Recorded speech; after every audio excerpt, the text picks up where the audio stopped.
कई बार आपके पीठ पीछे आपको पता चलता है कि लोग आपके बारे में बातें कर रहे हैं, आपके पीछे गॉसिप्स कर रहे हैं, आपकी बातों का तिल का ताड़ बनाया जा रहा है।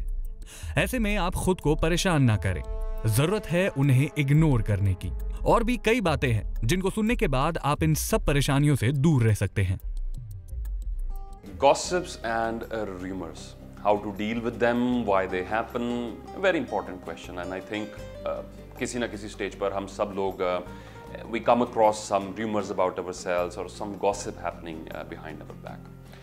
तो मेरे ओपिनियन में सबसे पहले तो we have to acknowledge and accept that this is a part of life. तो कहते हैं मैं ऑफिस पॉलिटिक्स से परेशान हूँ, मैं गॉसिप से परेशान हूँ। देखिए, जहाँ भी एक से ज़्यादा व्यक्ति काम कर रहा है वहाँ ऑफिस पॉलिटिक्स, वहाँ गॉसिप, वहाँ र्यूमर रहेगी। It is human nature.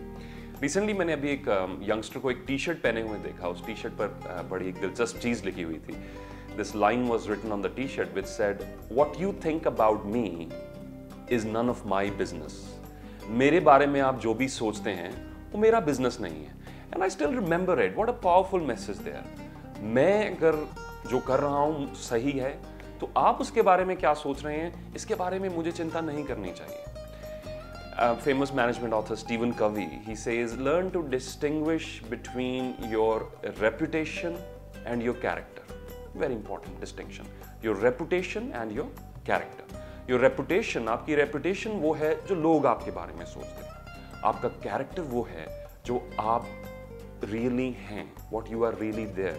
जैसे character is something, character वो चीज़ है जो हम तब करते हैं जब कोई भी नहीं देख रहा हो। Reputation वो चीज़ है जो अब हम दूसरों को impress करने के लिए करते हैं। अपनी reputation हम सिर्फ कुछ हद तक ही manage कर सकते हैं, पर अगर हम obsessed हो जाएं, हमारी ज़िंदगी में अगर सिर्फ यही मेन मकसद रहे कि मुझे अपनी reputation को manage करना है, तो from my experience I can tell you this, you will be constantly under stress and pressure.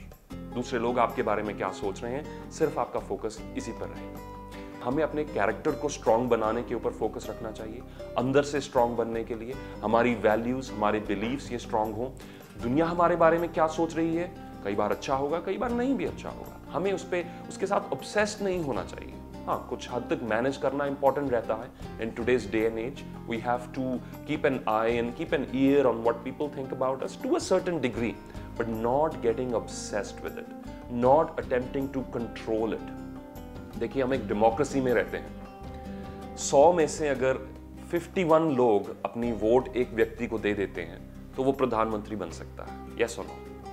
100 में से 51 लोग अपनी वोट एक व्यक्ति को दे देते हैं तो वो जीत सकता है इलेक्शन। तो उसके अगेंस्ट कितने लोग हैं? 49 लोग अभी भी उसके अगेंस्ट हैं, फिर भी वो उस पद पर, उस पोजीशन पर पहुंच रहा है। यानी वो 49 लोग, those 49 people are not going to agree with what he is going to say. So this resistance, this backbiting, this talking behind your back, it will always be there. This is part of human nature. हमें expression देने की आदत है, तो या तो हम expression उस व्यक्ति के सामने दे सकते हैं, और ये भी हैबिट डेवलप कीजिए। Set an example. जो भी व्यक्ति वहां मौजूद नहीं है, एक रूल बना लीजिए, अगर वो व्यक्ति यहां नहीं है, मैं उसके बारे में नेगेटिव बात नहीं करूंगा। मैं ये हैबिट और ये करेज, इतना साहस बनाऊंगा कि उसके सामने बात करूं, चाहे वो अच्छी हो, चाहे वो स्लाइटली नेगेटिव हो। Rumours can kill a relationship and rumours can also kill people. Rumours relationship तबाह कर सकती हैं, रूमर्स इंसान को तबाह कर सकती हैं। Recently it was in the news, Iraq में एक प्रोसेशन निकल रहा था जिसमें हज़ारों लोग मौजूद थे और 800 लोग मारे गए उस प्रोसेशन में। इसलिए नहीं क्योंकि उस प्रोसेशन में बम था, इसलिए क्योंकि उस प्रोसेशन में अफवाह फैल गई, एक र्यूमर फैल गई कि यहाँ बम है, और वो 800 लोग बम से नहीं, पैरों से कुचले गए। This is the damage rumors can do to us, and they come in different shapes and different forms. They are all around us. कुछ लोग एग्जैजरेट कर देते हैं, बात कुछ उतनी बड़ी नहीं होती है प्रॉब्लम, पर उसको दूसरे व्यक्ति को बताने तक उनकी बात में 20 या 30 या 40% की एडिशन हो जाती है। और जब आप उनसे जाके पूछते हैं भाई ये तो हुआ नहीं, तो ये एक्स्ट्रा एडिशन कहाँ से आई, तो दे डोंट इवन रियलाइज, वो लोग ये भी रियलाइज नहीं कर पाते, जान नहीं पाते हैं कि ये एडिशन हमने की है। तो आप उनको अगर एक्चुअली बताएंगे, they will not admit it because they are doing unconsciously. So human communication transmission में ये एक नेचुरल टेंडेंसी है र्यूमर्स फैलने की। द सेकेंड पार्ट इज, जो भी व्यक्ति आगे बढ़कर कुछ कर रहा है, अगर आप अपने ऑफिस में इनिशिएटिव लेकर कुछ कर रहे हैं, सोसाइटी में, सोशल एसोसिएशन में, घर में, फैमिली में, जो भी व्यक्ति इनिशिएटिव लेता है उसके बारे में बात, उसके बारे में rumour definitely will be there. One of my favourite authors, his name is Jim Ron.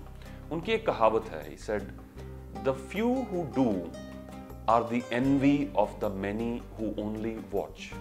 वो कुछ लोग जो आगे बढ़कर काम करते हैं, उनसे काफी लोगों को जेलसी होती है, और ये जेलसी ह्यूमन बीइंग्स अलग अलग ढंग में, अलग अलग तरीकों से एक्सप्रेस करते हैं।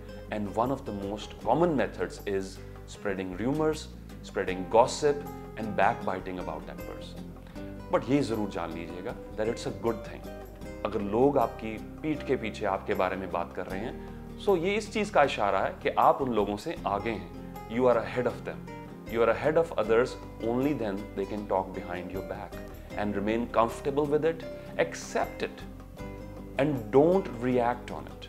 जो इंफॉर्मेशन आपके पास डायरेक्ट नहीं पहुंची है, 2 या 3 या 4 लोगों से होकर आपके पास आ रही है, उस पे इमीडिएट एक्शन मत लीजिए। First find out, know for yourself, खुद जानने की कोशिश कीजिए what is the real situation here and then act on it. So this, I believe, is one of the strongest and the most effective ways of dealing with gossips and rumors.